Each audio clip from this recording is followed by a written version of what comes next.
여론조사로 만나보는 민심의 선택 배수진 시간이 돌아왔습니다. 자고 면하지 않는 배추도사 배종찬입니다. 좌충우돌 정치평론가 수민킴입니다. 자, 지난주에 배수진은 못했어요, 그죠? 패싱이었죠. 네, 패싱. 섭섭하십니까? 네. 뭐 땅을 치고 통곡하고 네. 눈물이 흘러 한강을 채웠지만 뭐 그래서 어쩔 수 없죠. 자, 저희가 만찬에 초청 못 받은 기분이에요. 내보니까 안철수 의원은 당분간 못 갈 것 같아요. 왜냐면은 김재원 최고위원 흉내였습니다. 아, 그래요? 네. 안철수 의원 아니에요? 아니, 왜냐면 저 지난주 이따가 잠깐 얘기할 수도 있겠지만 지난주 저 일요일 날 한남동 저 만찬 했는데 그 뭐 의료개혁 민심 듣는 그거 있잖아요.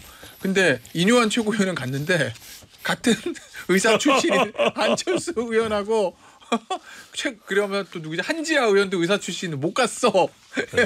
네, 그렇기 때문에 이 중요한 상황에서도 의료 개혁 얘기하는데 안철수 의원이 한남동 못 갔기 때문에 안철수 의원이 한마디 했을 것 같아요. 실망입니다. 김영삼 전 대통령 같습니다. 그러네. 고향은 비슷하니까. 같은 부산이니까. 네. 저기 그래서 예고를 해드리면 지난주에 못했기 때문에 특별히 다음 주 저희가 설날에 설날에 쉬시려고 그랬죠? 송편과 함께. 추석. 나 추석. 설날. 추석이랑 설날.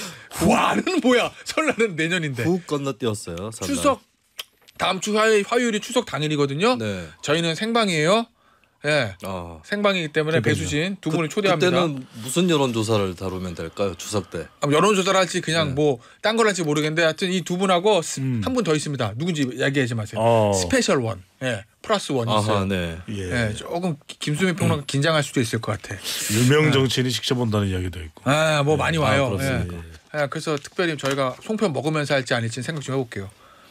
사상 최초의 추석 당일 먹방 저 시사 프로를 해볼까 말까 생각 중인데 어쨌든 추석 당일에 생방입니다. 자, 2주 만에 돌아온 배수진이니까 여론조사도 2주 만이에요.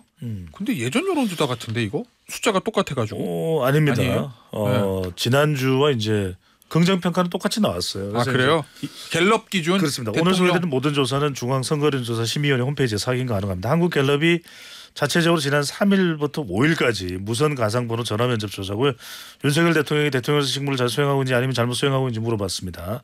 잘하고 있다는 긍정평가 23%, 직전 조사와 같았고 잘못하고 있다는 부정평가는 67%로 직전 조사보다는 1%포인트가 올라갔는데 여기서 우리가 살펴볼 부분이 이렇게 이제 지속되다가 대체로 이 부정평가가 좀 눌러졌어. 일종의 우리가 주식시장으로 보면 목눌림 현상, 물론 블랙먼데이는 아닙니다. 이제 좀 내려와서 이게 이제 영향을 주게 되면 긍정평가 내려가거든요. 지난 이제 5월달 같은 경우에도 24 그러다가 5월 다섯째 주에 21로 내려가요.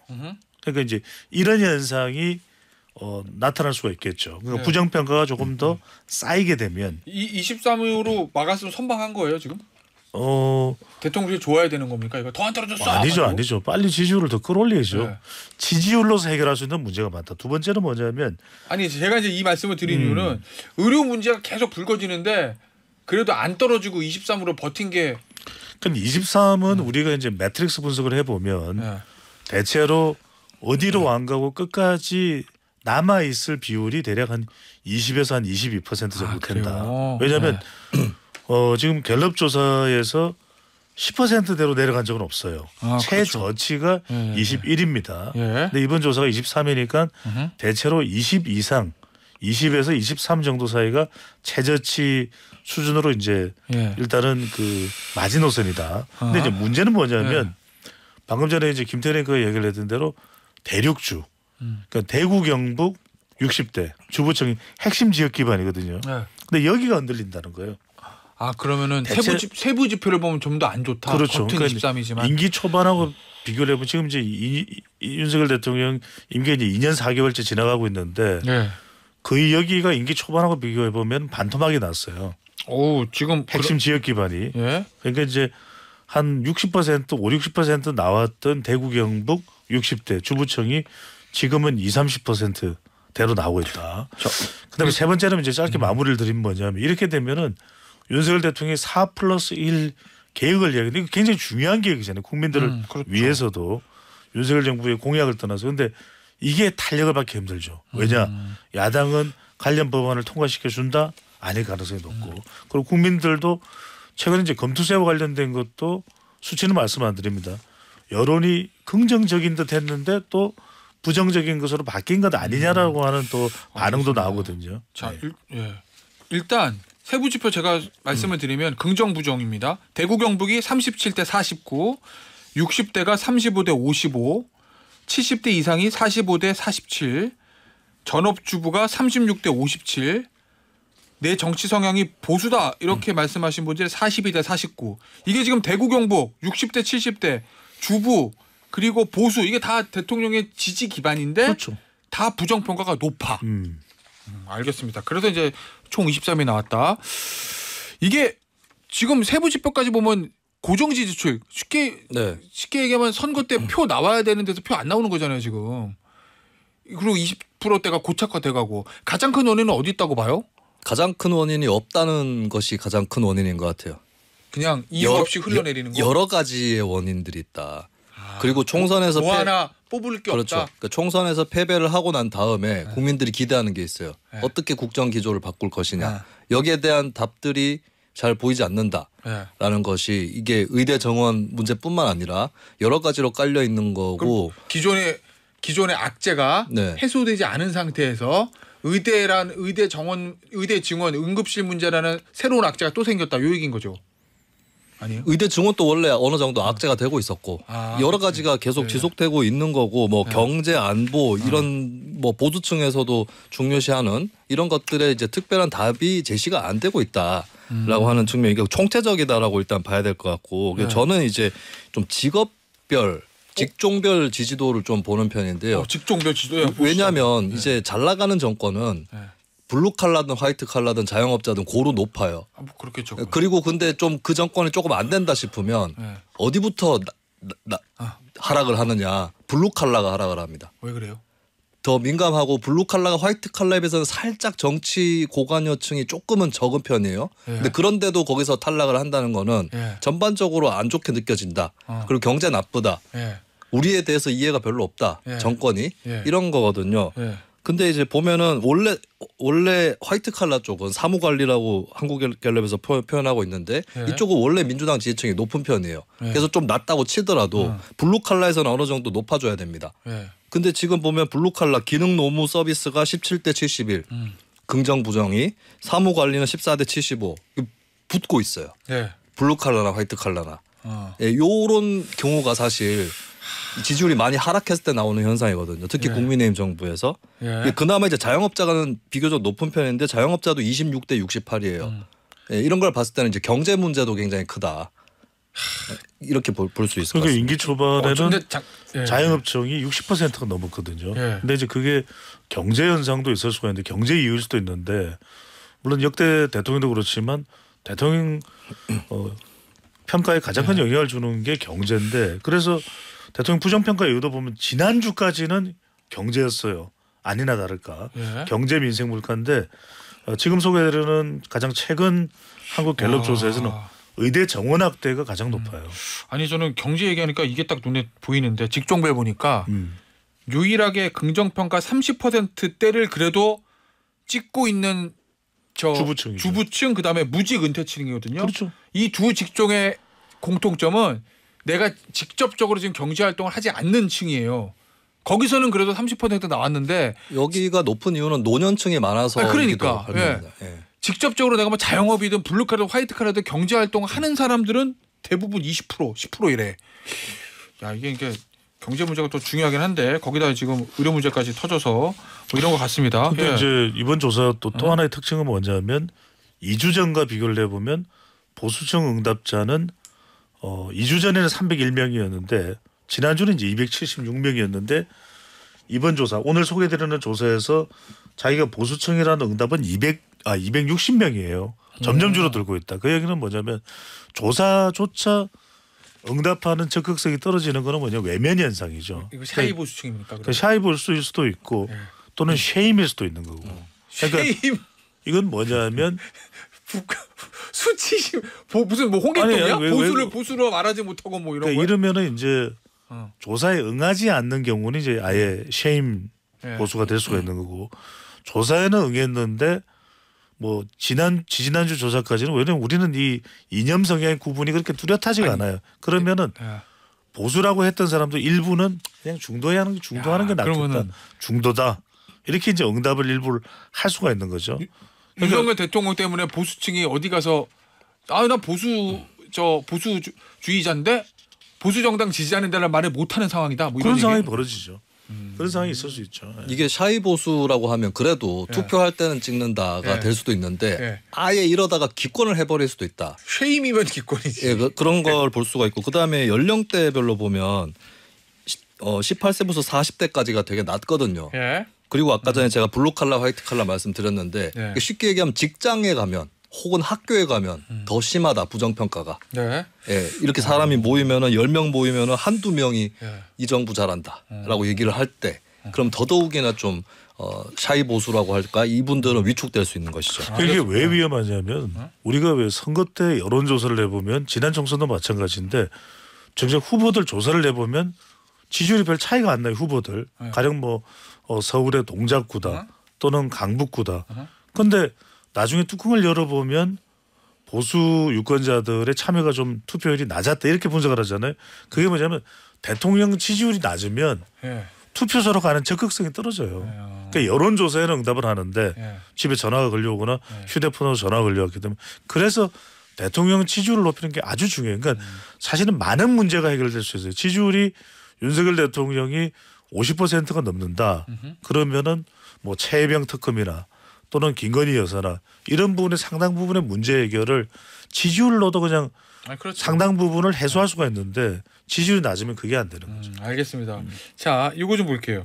당정 관계, 정당 지지율 관련해서 얼마 전에 최근 기사 보니까 이런 얘기 있더라고요. 예전에는 대통령 지지율이 낮아도 국민의힘 지지율이 좀 높아서 뭐 디커플링이다 이런 얘기들이 있었는데 최근에는 비슷하게 간다. 동조 현상이다. 뭐 이런 분석이 있던데 그건 왜 그런 거예요?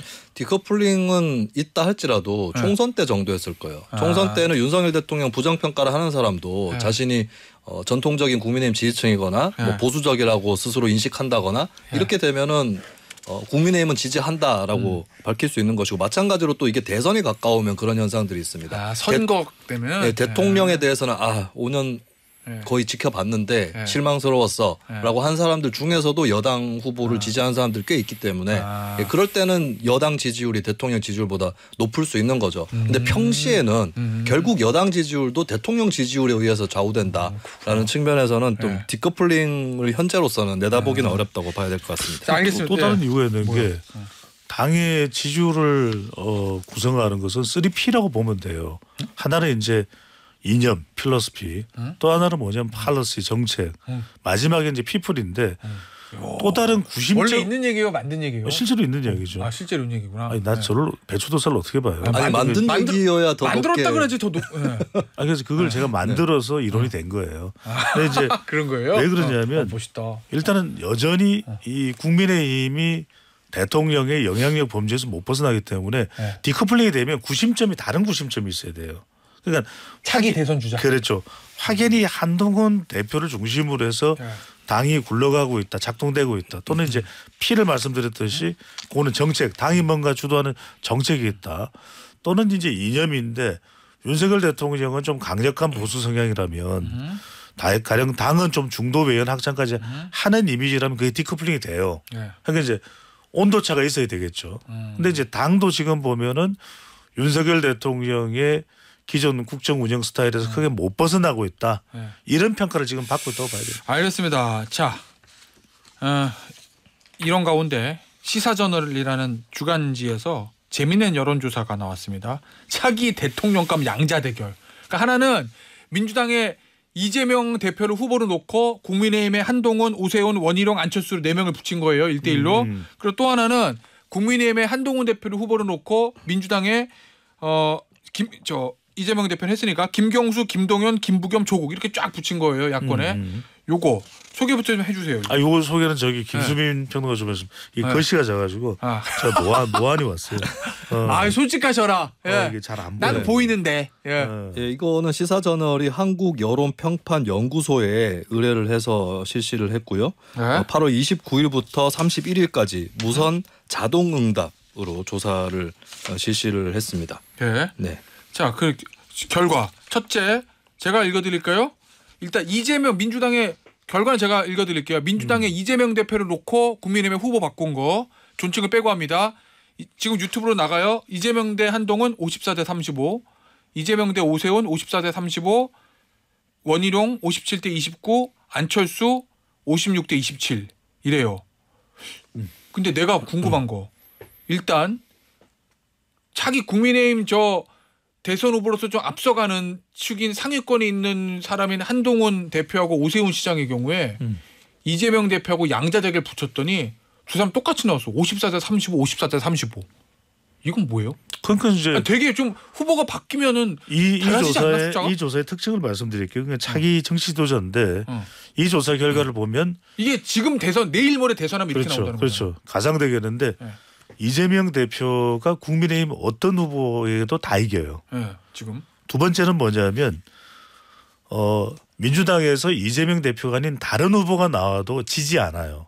그 이야기는 오차 범위 내이든 근소한 오차 범위 밖이든 다른 민주당 후보가 나오더라도 국민의힘의 한동훈, 오세훈 또는 원희룡 다 이기는 결과가 나고 단 한 명만 제외야.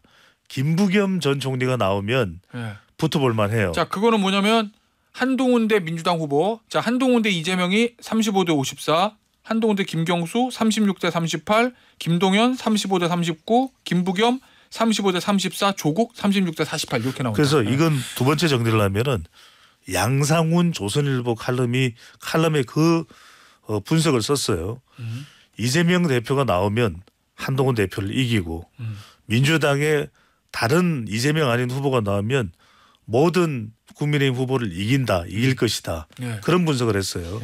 세 번째는 무슨 말씀이냐면 결국 지금 국민의힘은 민주당보다 경쟁력에서 디스카운트 되고 있어요.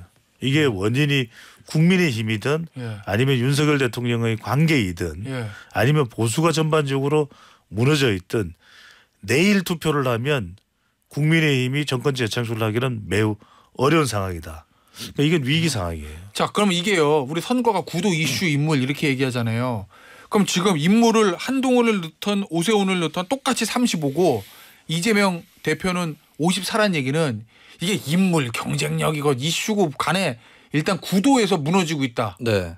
지금 보수 진영이 뭐 이런 거예요? 구도 자체가 일단 국민의힘한테 불리한 구도가 일단은 현재 있는 거고 물론 뭐 대선까지는 시간이 많이 남았기 때문에 단정을 할 수 없겠지만 현재로서는 지금 당장 한다고 하면 그리고 두 사람 다 그 오세훈 한동훈 두 사람 다 똑같이 나왔잖아요. 이재명 대표도 두 경우에 똑같이 나왔고 이거는 이제 사실 한동훈 대표나 오세훈 서울시장이나 특별히 외연 확장성이 있느냐라고 했을 때는 그렇지 않다라고 주로 지지층 위주의 지지를 받고 있다 이렇게 봐야 될 것 같고 다만 이제 다자구도 여러 대선 주자를 다 열어놓고 조사를 할 때는 한동훈 대표가 오세훈 시장보다 높게 많이 나오잖아요. 그거는 이제 둘 다 괜찮다라고 생각하는 사람들 사이에서 그럼 둘 중에 누가 더 끌리냐라고 했을 때 한동훈 대표이다 정도의 수준이지.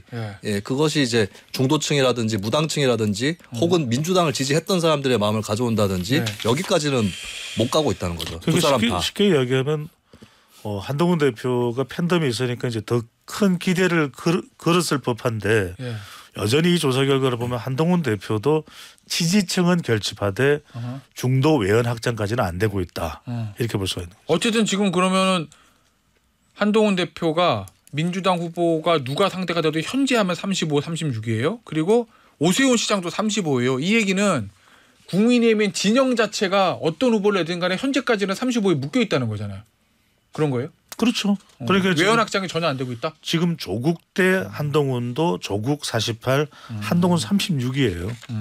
그러니까 이제 이거는 구도 자체로 스트럭처 자체가 굉장히 보수 진영 자체가 무너져 있는 상태다. 그래서 제가 아까 말씀드렸듯이 국민의힘이든 뭐 윤석열 대통령과의 관계이든 아니면 보수 전반이 됐든 지금 기반 자체가 무너진 것을 어떻게 반전시킬 것인가. 그것도 지방선거 전에 또는 더 짧은 기간이면 10월 재보궐선거 전에 이게 핵심이겠죠. 알겠습니다. 자, 이렇게 좀 좁혀서 보죠. 이 여론조사가 어쨌든 민주당에서는 이재명 대표를 놓고 국민의힘 후보들 붙이고 또 국민의힘의 한동훈 대표 놓고 민주당 후보들 붙였기 때문에 여기서 가장 유력한 이재명 대표하고 한동훈 대표 얘기만 좀 해볼게요. 자, 변수 하나씩 뽑아보죠. 김수현 평론가. 이재명 대표는 아무래도 10월 달을 네. 많이들 보던데. 이재명 대표 사법 리스크, 그러니까 이재명 대 이재명이에요. 어떤 적의 문제보다는 이제 자기 자신의 문제. 이것을 어떻게 넘어서느냐 이 문제인데, 근데 저는 올해 안에 크게 고비가 오진 않을 거라고 봅니다. 왜냐하면 이재명 대표 혐의 중에 위증교사나 공직선거법 위반은 비교적 작게 느껴집니다. 혐의 자체는 네, 위증교사를 유죄라고 해도 이게 한 징역 2년 나오는 정도, 유죄라고 해도. 아니 근데 이제 피선거권이 걸려 있는 게 나와버리면. 그러니까 그거는 결국에 대법까지 가야 되는 것이고. 근데 대중들이 느끼기에는 일단 1심, 2심 요런 것도 보는 것이고 1, 2심에서 다 똑같은 판결이 나온다. 유죄로. 이렇게 되면은 이제 굉장히 타격이 크겠지만 1심이다. 그리고 뭐 대장동이나 대북송금 이런 건 굉장히 크죠. 여기서 유죄가 나오면 1심이라도 유죄가 나오면 굉장히 큰 파급 효과가 일어날 수 있어요. 근데 위증교사나 공직선거법은 비교적 작고 1심이기 때문에 만약에 유죄가 나오면 소폭의 하락은 있겠지만 진짜 야권에서 2위로 밀려난다거나 이러지는 않을 거예요. 알겠습니다. 이재명 대표의 경우에 사법 리스크 관련해서 이재명 대 이재명이다 이렇게 표현하셨거든요. 네. 자, 그러면 이적이죠. 그러면 한동훈 이 시사전을 조사를 보면은 차기 대통령감 적합도에 이재명 적합하다 52, 한동훈 31 적합, 부적합 61이거든요. 아까 지지도랑 거의 비슷하네. 근데 한동훈의 경우에는 완전 대통령 지지율이에요. 똑같아요. 그러니까 아까 우리가 디커플링이 안 되고 연동된다라고 한 이야기를 한 건 뭐냐면 지금 이 상태에서 10월 위기설을 많이 이야기하죠. 그럴 수 있습니다. 10월 달에 이제 선거 나면 위기도 있을 수 있지만 그건 이제 상대적인 이야기겠죠. 그러면 10월 달에 이재명 대표가 위기 국면이라면 윤석열 대통령과 한동훈 대표는 경쟁력이 뿜뿜해야 이재명 대표에게는 오롯이 위기가 되는 것이지 윤석열 대통령이나 한동훈 대표의 경쟁력이 살아나지 않는 상황인데 이재명 대표가 재판 1심 선고가 내려졌다. 민주당이 막 흐트러지고 무너지고 이합집산이 되고 그런 상황이 될까? 그는 저는 좀 더 지켜봐야 될 것 같아요. 알겠습니다. 오늘 배수진 시간은요 여기서 마무리하도록 하겠습니다. 배종찬 소장, 김수민 평론가였어요. 감사합니다. 고맙습니다. 감사합니다.